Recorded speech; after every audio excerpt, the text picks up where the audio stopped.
नमस्कार आणि welcome to the new blog of the Tanaya Nikhil. मी तनया तुमचं अगदी मनापासून स्वागत करते आपल्या आजच्या नवीन ब्लॉगमध्ये. तर आज आहे 6 फेब, नाही 6 फेबच ना, बरोबर 6 फेब. आणि मी आणि आईने करायला घेतलेत हे लाडू. तसे हिवाळा संपून बरेच दिवस झालेत आता, बट दादाला आवडतात. सो हे ड्रायफ्रूटचे गोड लाडू आहे आणि मला आणि पप्पांना आवडतात असे मेथीचे कडू कडू लाडू. तर त्याचं पण साईडला प्रिपरेशन केलं आहे. वहिनी नाही आहे आज, आम्ही दोघंच करतोय. काय करतोय ते मी खूप गुळ चिरून दिला आहे आणि मला आवडतात लाडू करायला. आणि आईला मी म्हटलं होतं नको करू, बट तिचं असं म्हणत होतं तू निघून जाशील. तर मी काय एवढ्या आवडीने खात नाही, बट तिचं असं होतं नाही तू निघून जाशील, तू जायच्या आत करू. म्हटलं मग कर. तर सुरुवात केली आहे. 15 दिवसापासून तर सामान आणलंय. 15 दिवसापासून सामान आणलंय. एकदा काजू आमचे संपले, काजू बदाम सगळं संपलं होतं. हां, मी काजूच खाल्ले होते त्याच्यातले. मग ते सगळं आणून माईने काल ते सगळं भाजून ठेवलं होतं. काल तिचे 1.5-2 तास गेले रात्री, त्यामुळे मग रात्री काही वळले नाही. रात्री सगळं त्यांनी भरून ठेवलेलं होतं. आता गुळाचा पाक केला आणि आता आम्ही दोघी छान छान लाडू वळतोय. आणि कसे लाडू झाले ते मी तुम्हाला नंतर दाखवते. माझे मोठे होते. छोटे करू. तू माझ्याबरोबर होत आहे. मला 1 नंबर लाडू वळता येतात आणि मला दोघं हातात लाडू वळता येतात. हां, आईच्या बेस्ट फ्रेंड होत्या आणि आई खूप पदार्थ शिकली होती का गं त्यांच्याकडून. नाही येत ते आता, बट आमच्या घरात त्यांची इतकी आठवण निघते. ढोकळा, इडली, पावभाजी, सुगरण म्हणतो ना आपण, सुगरण. आय थिंक मी ब्लॉगमध्ये बऱ्याच वेळेस सांगितलंय, प्रॉपर सुगरण होत्या. आणि खूप मिस करतो आम्ही त्यांना. माझी मम्मा तर खूप मिस करते त्यांना. मम्माची बेस्ट फ्रेंड होते. असो पण घरात नाव निघतं का गं, रोज रोज कंटिन्यू नाव असतं. एक दिवस असा नसतो की त्यांचं नाव निघत नाही, कारण त्याने तेवढं छान शिकवलंच होतं मला. खूप आमचे म्हणजे दिवाळीचे पदार्थ वगैरे सगळे एकत्र असायचे. आणि आम्ही बिल्डिंगमध्ये राहायचो तेव्हा आमची गोकुलधाम टाईप सोसायटी होती प्रॉपर. म्हणजे अजूनही आहे, पण आता जायचं प्रमाण तेवढं कमी झालं आहे कारण मावशीच नाही आहेत. असो, चलो तर लाडू वळतो आणि आमच्या लेकींकडे बघतो. तर गोड लाडूंची एक बॅच मी वळली होती. त्याच्यानंतर वहिनी आली होती. आईने आणि वहिनीने मेथीचे जे लाडू होते ते वळले. संध्याकाळी मी घरी स्वयंपाक करायचं ठरवलं. वहिनी मेडिकलवर. आई आणि दादा गौरी आणि सखीला घेऊन गार्डन मध्ये गेले होते आणि डायरेक्ट 2-3 तासाने ते परत आले. आणि संध्याकाळची मस्ती बघा. काय करतोय सखू तू? आई तेल लावती म्हणा माझ्या पायाला, माझे पाय दुखताय म्हणा. आम्ही आज गार्डन मध्ये खूप खेळलो.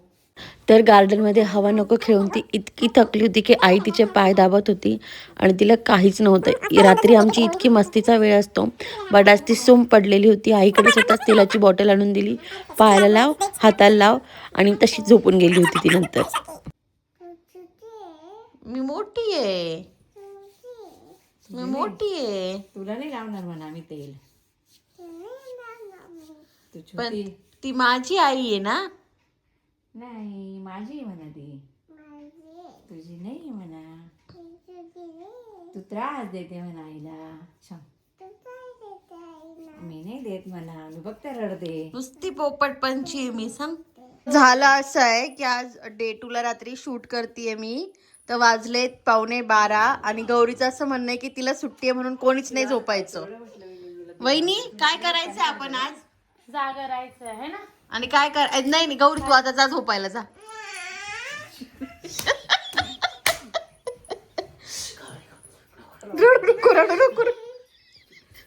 पप्पा आणि दादा झोपलेत.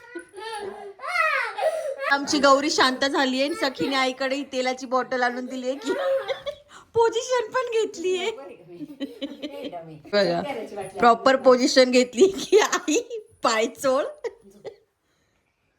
नाही बघ, तुला पण लावायचं. रात्रीला जागा राहून काय करायचं? तर तू एकटी राहणार, आम्ही झोपलो. चालणार आहे? नको नका रडवू. चालणार आहे? हा? कोणी 12 वाजले. डॉट 12 वाजले आणि गौरीने परमिशन दिली की मम्मा तू झोपू शकते. कोणी कोणी जागा राहायचंय? पूनमला जागा ठेव ना. मम्माला नाही ना वाटत. का बरं ग? मम्मा दमली तिची. का बरं? तू परत घेऊन जाते झोपायला. बस का तुला का म्हणून का? अजून कुठे लावायचं? झोपू का? दरवाजा लावून घेऊ का? कुठे लावायचं अजून? सकाळीच डायरेक्ट आंघोळीच हातात राहिलं म्हणे अजून. हाव, रात्रीला जागे राहील, सकाळी डायरेक्ट आंघोळ करा. दरवाजा लॉक करून आंघोळ. बस झालं ना बेटा, हाताला नाही लावू. बस झालं. रात्रभर बसा बाय बाई हाताला लावू. Gauri I, I, I. ये बाईला झोप इतकी प्यारी की बास कधी सकाळी भेटू आपण हा. चाल ना, चाल. ती झोपू शकत नाही तुझ्याशिवाय. तिला मम्मी मागते लगेच आता. झोप बाई तेच झोपतो आज मला चिटकून झोपतो आज. मी असं केलं तिकडे टाकते आज. एवढे जण झोपत नाही गादीवर. नाही बाई झोपू आपण आता आज गौरला घेऊन. बरं मी वरती जाते हा मम्मी पप्पाच्या रूम मध्ये मी जाते झोपायला. तू झोप इथं आजी सोबत तू आई आणि सखी. अरे मला सेपरेट रूम आहे माझ्या रूम मध्ये झोपते तुम्ही तिघी झोपा इथे रात्रभर आजीला त्रास द्या. सखी मी जाऊ सखी चैत्र पुढे पुढे अगं ज्येष्ठ ना आधी. ज्येष्ठ. हा. पुढे श्रावण, भाद्रपद, अश्विन, कार्तिक, मार्गशीर्ष, पौष, माघ, फाल्गुन. आम्ही श्रावण पर्यंतच जातोय सध्या. हा, आंबा पिकतो, रस गळतो, कोकणचा किती गोड. जिम्मा खेळतो. दुसऱ्या दिवशी सकाळी सकाळी जाऊन दादा गाडीसाठी असं मस्त मोठा हार घेऊन आला होता. कट्टू तिसरा दिवस. मी रोज म्हणते हे शूट करू ते शूट करू बट माझ्या लेकी काही मला शूट करू देत नाही. तर आज संडे आहे 8 फेब्रुवारी आणि आज गजानन महाराजांचा प्रकट दिन आहे. सो घरात सकाळपासून खूप प्रसन्न वातावरण आहे. आई तर पहाटे 4ला उठून आईने पारायण वगैरे केलं पोथीचं. सगळे मंदिरात जाऊन आले. मला चांदणी म्हणून मी एकटीच नाही गेली आहे. आणि आता आम्हाला जायचं आहे गाडी घ्यायला. आता घरात आवाज आहे. इतका वेळ काहीच नव्हता कारण वहिनी मेडिकलवर होती. आज गौरी पण तिच्यासोबत गेली होती. दादाने एका ठिकाणी साखरपुड्याला गेले होते.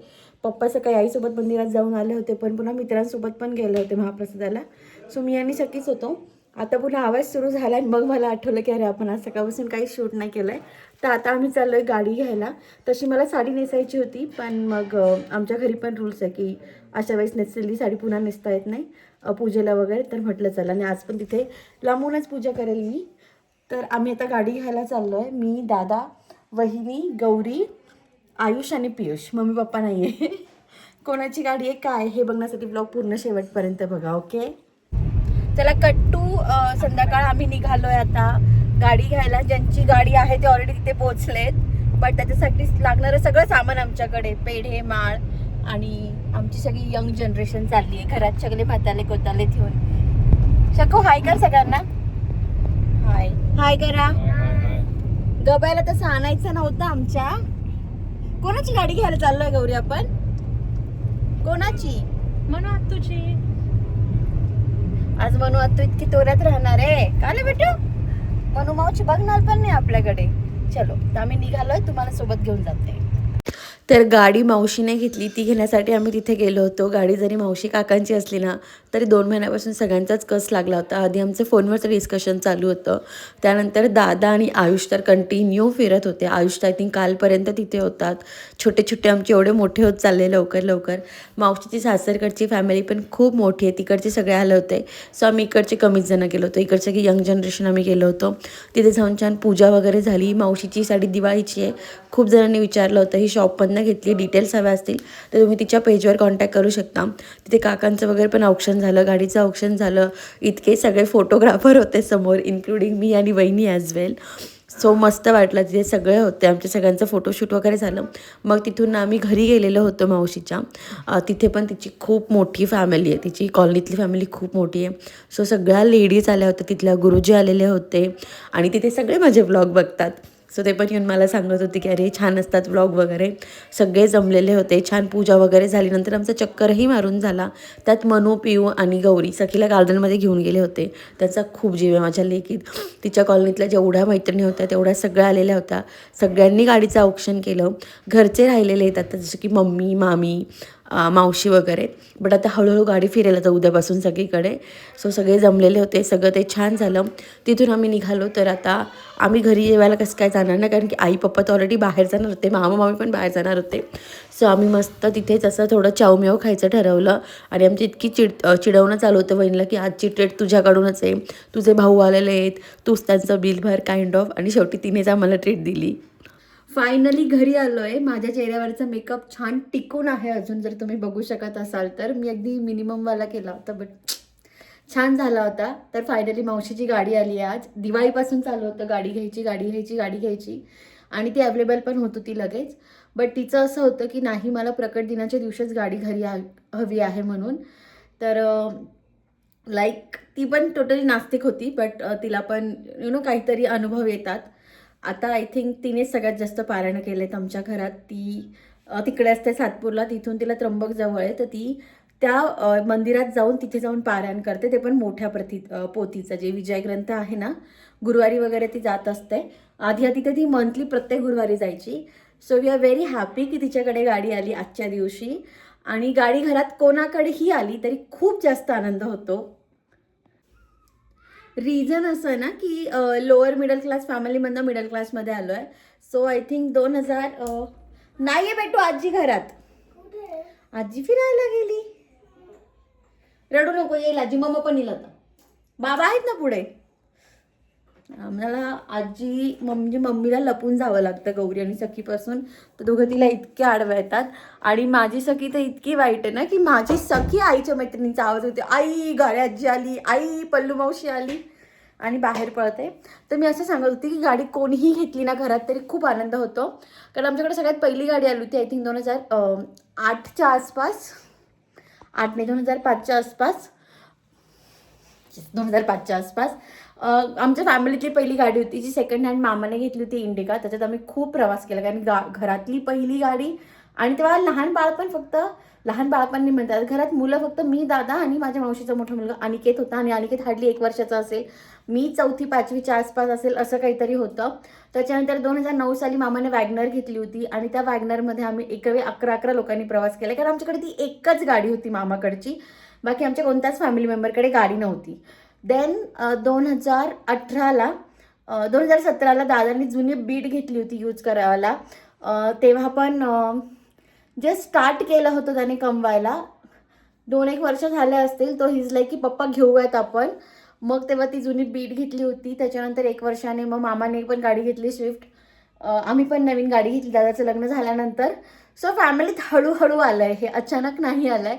सो जेव्हा पण फॅमिलीत कोणी नवीन गाडी घेतं ना, पर्सनल वाटतं, आपला आनंद होतो. आणि मावशीची गाडी तर आय थिंक ही आमचीच आहे. म्हणजे ती गाडी घ्यायला दादा, आयुष इतके फिरत होते. गाडीच्या कलरवर काकांचं, म्हणजे मावशीपेक्षा काकांचं माझं इतकं डिस्कशन होतं.